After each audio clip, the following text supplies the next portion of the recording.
Hello and welcome to a new Cardfight Vanguard overdress news video.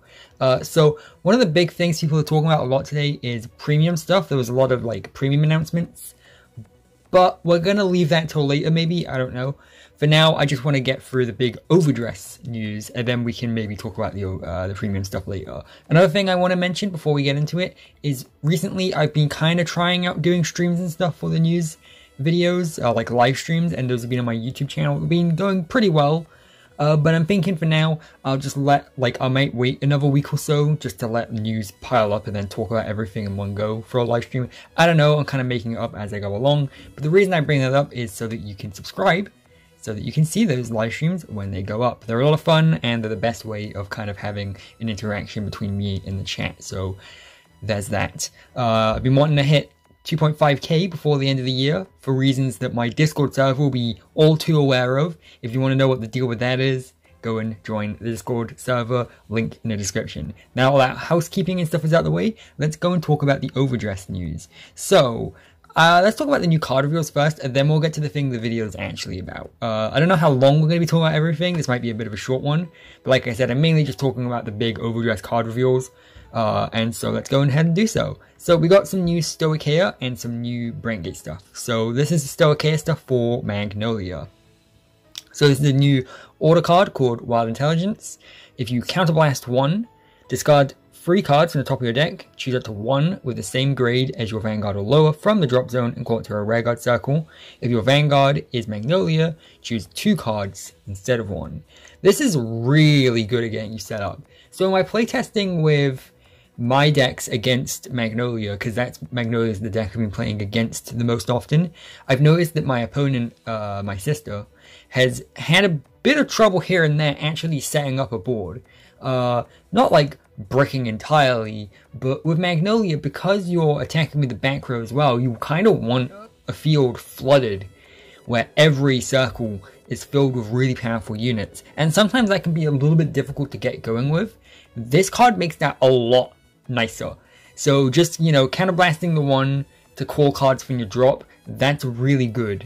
That's just really, honestly, it's just really good, basically. Like, it gets you set up so much faster. That's the thing I'm noticing with the cards from, these sets, is you kind of slap them into your start deck to make everything run a bit smoother and easier to set up. The basic strategy is still there in the start decks, but these cards from the set make it so that you're still using the same strategy, you're just setting it up a bit smoother, basically. You're adding some more grade 3s to your cat stuff, that kind of thing.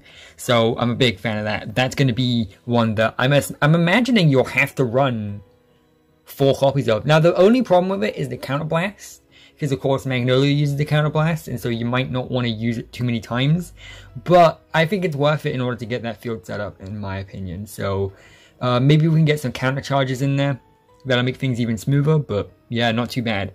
Speaking of counterblasting, this card here, Damainaru, is even better at getting you set up, because now you can also Soul Blast to basically activate Magnolia's ability. So basically this card, when it's placed in the Rearguard circle, if your Vanguard's Magnolia, you may Soul Blast to choose a Rearguard, and then until the end of turn, that could attack from the back row and get 5+ power. And then when this unit is chosen by your Vanguard's effect, this unit gets 5,000 power to the end of turn. So this is a really good card, because basically it has the same effect as Magnolia, but now you can activate it via Soul Blasting, which is really good. Yeah, it's really good. You can basically just use Magnolia's ability an extra time without Soul Blasting, so with Soul Blasting instead of Counter Blasting, and that's really good because, as you saw from that previous card, Counter Blasting might be a bit expensive now. Obviously, it looks like you can only use this when you place it on the Rearguard circle, so you're going to have to, again, run 4 copies of this so you can place it 4 copies. But that's a really good way of being able to attack with multiple back row units without having the Persona ride. So that's, again, a really good one you're going to need a lot of copies of. That one's going to be a must run for Magnolia, I feel. And then also its ability of when it's chosen by your Vanguard's effect, it gets 5,000. They're basically encouraging you to place this card in the back row, is then if you place this card in the back row, use its ability on one of your other back row units, and then use Magnolia's ability on this unit will get the 5,000. So basically a really good card. You're going to need it, and that's great, you know? I love that these start decks continue to be relevant, and it looks like they're going to continue to be relevant until, at the very least, the overdress anime finishes, and who knows when that's going to finish, because we've already got a Season 3 announcement. I'll be talking about that more in a future video. I've gotten pretty good at shelling for myself, right? So now we go into the Brandt Gate stuff. This is more specifically the Seraph Snow prison deck stuff, because we already got the Office stuff previously. So we've got Aurora Battle Princess, Derii Violet. When this unit is placed on the guard circle, if one or more of your opponent's cards are imprisoned in your prison, you can Soul Blast and choose one of your units, and it cannot be hit by a grade 2 or lower attack until the end of the battle. That's pretty good. I will say this is probably the weakest of the 4 reveals we got today. It's still not bad. It's just not one I'm necessarily rushing to put in my deck, you know? Like, this one I can kind of take or leave it. I think the extra guard, yeah. So when it's on the guard circle, you can choose one of your units and it cannot be hit by a grade 2. So I think that makes this a good interceptor, honestly. Because I don't know if you're necessarily going to be using this, like, to guard from your hand. But as an interceptor, it might be a really solid option. Yeah, choose one of your units and you cannot be hit by a grade 2 or lower. Now that's the thing. The fact that it specifies grade 2 or lower is going to make this absolutely nothing to Bastion. Bastion's just going to ignore this, because Bastion, you don't really want to be attacking with grade 2 or lower. So that's kind of the biggest problem with it. Again, I don't think it's like an awful card. It's probably got some pretty good matchups somewhere in there. Like maybe against a Verena or something, but... And that's probably what it's for, right? It's probably for the base of Verena. Or Arcs, I think, is the other grade 2 one. So maybe that's what it's for, but like... Yeah, against Bastion or Valiente, or basically any of the boss units or whatever. Yeah, choose one of your units cannot be hit by grade 2 or lower. Yeah, I don't think that's amazing. I think it's okay. It's probably worth considering at least, but I don't think it's amazing. Maybe there's something I'm missing here, though. Then we have Perio Turquiose, which I think is an amazing card. During a turn, if 2 or more of your opponent's cards are in your prison, this gets 5,000 power. When your opponent's card is imprisoned, is placed back onto the rearguard circle, it gets minus 5,000 power. That's good. That's really, really, really good. Being able to weaken cards after they've broken out of the prison makes this deck so much more consistent and stronger, I feel. And so this one's going to be a must run as well, I feel like. Because, like, that first ability is pretty good, you know, getting the extra power. That's pretty decent, but I think taking away your opponent's power is even better. And I think that basically goes without saying. I don't really feel like I need to, kind of add on to that anymore, you know. So, the other big reveal we got today, and the thing the thing the video is mainly about, is about these front triggers. We're going to be mainly focusing on the Angel one. I don't know why these images are so small, thanks. But yeah, we got a bunch of front triggers, one for each of the 5 main nations. Obviously, like, we don't have this for Lyrical Monasterio, but I'm willing to bet that we're probably going to see this card basically pop up somewhere in Lyrical Monasterio's first set as well. Like I said, we're going to focus on the Angel unit, which, if I can read the katakana correctly, which I probably shouldn't embarrass myself here, but I'm going to try anyway. Arupaku, I think is what it says. But yeah, so basically, this is a front trigger. And it has the additional ability that when your opponent's Vanguard is grade 3, then this card gets 5,000 shield. That's pretty good. Now, I'm kind of iffy on this. I feel like the more I've thought about it, the more I've liked it. But I will admit, my first immediate knee-jerk reaction to this was the power creep you give them more cards. You know, like, they've power creeped the Cray Elemental overtrigger Obaria, they've power creeped the Sentinels, and now they've power creeped the front trigger. Now, like I said, the more I thought about this, the more I actually like it. But that's definitely the feeling I've gotten. It feels like they are just one by one making each of the cards from the start decks irrelevant. Now, First of all, the start decks are very cheap, right? So you can't really expect those cards to be relevant forever. Second of all, some of those cards will be relevant forever. Like, the Ride Line isn't getting replaced anytime soon. Like, the actual, like, holographic one-of your boss unit is always going to be good, you know? It's always going to be desirable, and even just that on its own for the $4 is still pretty decent, right?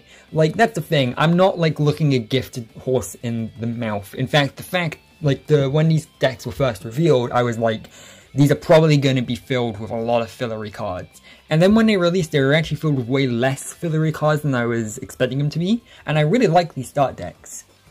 But of course, you know, they still gotta get you to buy into the actual sets anyway, and so they're gonna put better Sentinels, better overtriggers, and better, triggers into the set as, anyway, so that you buy into them. Because, as far as I see it, this front trigger is a straight-up improvement over the one in the start decks. And there is a downside, but it's a similar downside to the Sentinel, in that it has slightly less power, but let's face it, when is the actual attack power on a front trigger swung a game for you? Never. It really hasn't. Now, okay, why do I actually like this?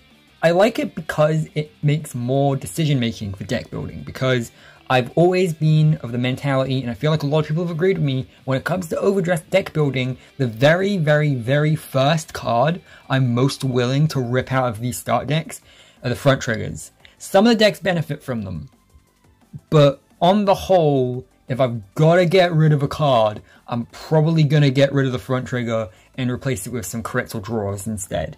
Because the crits and draws are just better. Because the draws have a lower shield value, absolutely, but they give you a card draw. You know, like, and the card draw is kind of unbeatably good, right? Because you never want to have a low hand. You always want to have a big, big hand if you can have that.